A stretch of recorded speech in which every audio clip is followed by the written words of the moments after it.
Hello, welcome back to Nisha's kitchen world. ഇന്ന് ഞാനിവിടെ നല്ല വറുത്തരച്ച് വെച്ച മീൻകറിയാണ് ആക്കാൻ പോണത്. ഈ റെസിപ്പി എനിക്ക് എൻ്റെ അമ്മയാണ് കാണിച്ചു തന്നത്. നല്ല ടേസ്റ്റി ആയിട്ടുള്ള മീൻകറിയാണ്. അപ്പോൾ നമുക്ക് എങ്ങനെ ഉണ്ടാക്കണമെന്ന് നോക്കാം. അതിന് മുന്നേ സബ്സ്ക്രൈബ് ചെയ്യാത്ത ആരെങ്കിലും ഉണ്ടെങ്കിൽ ഒന്ന് പ്ലീസ് സബ്സ്ക്രൈബ് ചെയ്യണേ. വീഡിയോ ഇഷ്ടപ്പെട്ടാൽ ലൈക്കും ഷെയറും ചെയ്യാനും മറക്കല്ലേ. അപ്പം നമുക്ക് തുടങ്ങാം. ഒരു ചീൻചട്ടി വയ്ക്കുക, അതിൽ ആവശ്യത്തിന് വെളിച്ചെണ്ണ ഒഴിച്ചു കൊടുക്കാം. പിന്നെ ഇതിലേക്ക് തേങ്ങ ചിരകിയത് കൊടുക്കാം. ഞാനിവിടെ ഒരു കപ്പ്, അതായത് ഒരു തേങ്ങയുടെ പകുതി ഇട്ട് കൊടുക്കുന്നുണ്ട്. പിന്നെ ഞാനിവിടെ 5-6 ചെറിയുള്ളി രണ്ടാക്കിയത് ഇട്ട് കൊടുക്കുന്നുണ്ട്. പിന്നെ വേണ്ടത് 2 വെളുത്തുള്ളി. ഇത് ഓപ്ഷണലാണ്, വേണമെങ്കിൽ ഇടാം, ഇട്ടില്ലെങ്കിലും കുഴപ്പമില്ല. ഇട്ടാലൊരു രുചിയാണ്. പിന്നെ നമുക്ക്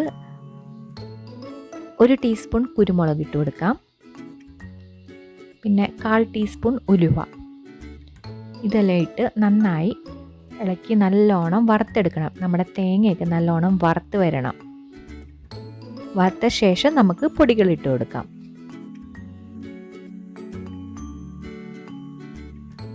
നമ്മുടെ തേങ്ങയുടെ കളറൊക്കെ മാറി കിട്ടിയിട്ടുണ്ട്, നല്ലോണം വറുത്ത് വന്നിട്ടുണ്ട്. ഇനി നമുക്ക് ഇതിൽ പൊടികൾ ചേർത്ത് കൊടുക്കാം. ആദ്യം തന്നെ ഞാനിവിടെ 1.5 ടേബിൾ സ്പൂൺ മല്ലിപ്പൊടി ഇട്ട് കൊടുക്കുന്നുണ്ട്.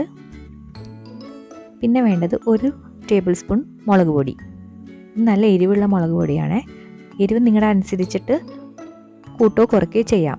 പിന്നെ ഇച്ചിരി മഞ്ഞൾപ്പൊടി ഇട്ട് കൊടുത്ത് നല്ലോണം ഈ പൊടികളുടെ പച്ചമണം മാറുന്നവരെ ഇളക്കി കൊടുക്കുക. കുറച്ച് കറിവേപ്പിലയും കൂടി ഇട്ട് കൊടുത്ത് ഒന്ന് ഇളക്കി കൊടുക്കാം നല്ലോണം.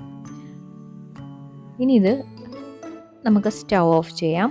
തണുത്ത ശേഷം നല്ലോണം ഫൈൻ പേസ്റ്റാക്കിയിട്ട് അരച്ചെടുക്കാം. നല്ലോണം അരച്ചെടുക്കണം. ഇപ്പം ഞാൻ അരച്ചെടുത്തിട്ടുണ്ട്. ഇത് നല്ലോണം പേസ്റ്റാക്കി എടുത്തിട്ടുണ്ട്. ഇനി നമുക്കൊരു മീൻ ചട്ടി വയ്ക്കാം. മീൻ ചട്ടി വെച്ച് ഈ മസാലയൊക്കെ അരച്ച് വെച്ച മസാല ഇട്ട് കൊടുക്കുക അതിനകത്ത്. പിന്നെ ആവശ്യത്തിന് വെള്ളം ഒഴിച്ചു കൊടുത്ത് നല്ലോണം ഇളക്കി കൊടുക്കുക. 1 സ്പൂൺ വെച്ച് ഇതുപോലെ ഇളക്കി കൊടുക്കണം. ഇനി ഞാനിവിടെ ഇതിൽ 1 ടീസ്പൂൺ ഇഞ്ചി ചെറുതായി അരിഞ്ഞത് ഇട്ട് കൊടുക്കുന്നുണ്ട്. 1 പച്ചമുളക് കീറിയത് ഇട്ട് കൊടുത്തു. കുറച്ച് കറിവേപ്പിലയും കൂടെ ഇട്ട് കൊടുക്കാം. പിന്നെ ആവശ്യത്തിന് ഉപ്പും ഇട്ട് കൊടുക്കാം.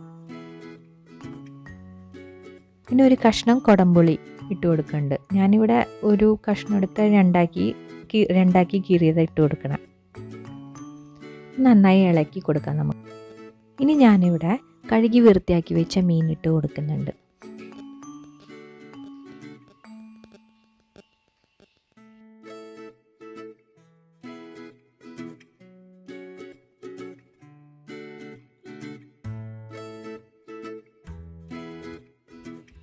ഞാനിവിടെ പതുക്കെ 1 സ്പൂൺ വെച്ച് ഇളക്കി കൊടുക്കുന്നുണ്ട്. ഇളക്കി കൊടുത്ത് ഇനി സ്റ്റൗ ഓൺ ചെയ്യാം. ഇനി നമുക്കിത് അടച്ച് വെച്ച് 10 മിനിറ്റ് വേവിക്കാം. നല്ല എണ്ണയൊക്കെ തെളിഞ്ഞ് വന്നിട്ടുണ്ട്. അങ്ങനെ നമ്മുടെ മീൻകറി റെഡിയായി കിട്ടിയിട്ടുണ്ട്. ഇനി നമുക്ക് സ്റ്റൗ ഓഫ് ചെയ്യാം. ഇനി നമുക്കൊരു ചീൻചട്ടി വെച്ചിട്ട് കുറച്ച് വെളിച്ചെണ്ണ ഒഴിച്ചു കൊടുക്കാം. ഒരു 5-6 ചെറിയുള്ളി ചെറുതായി അരിഞ്ഞത് ഇട്ട് കൊടുക്കാം. ഇത് നല്ലോണം വറുത്ത് മൂപ്പിച്ചെടുക്കണം. ഇത് നമ്മുടെ മീൻ കറിയിൽ ഒഴിച്ചു കൊടുക്കാം. എന്നിട്ട് അടച്ച് വെക്കണം. ഒരു 5 മിനിറ്റ് തുറക്കാതെ അങ്ങനെ അടച്ച് വെക്കണം. നമ്മുടെ മീൻ കറി ഇവിടെ റെഡി ആയിട്ടുണ്ട്. വീഡിയോ ഇഷ്ടപ്പെട്ടാൽ മറക്കാതെ ലൈക്ക്, ഷെയർ, സബ്സ്ക്രൈബ്. അപ്പോൾ പുതിയ റെസിപ്പിയുമായി അടുത്ത വീഡിയോയിൽ കാണാം. അതുവരെ bye. Thank you so much.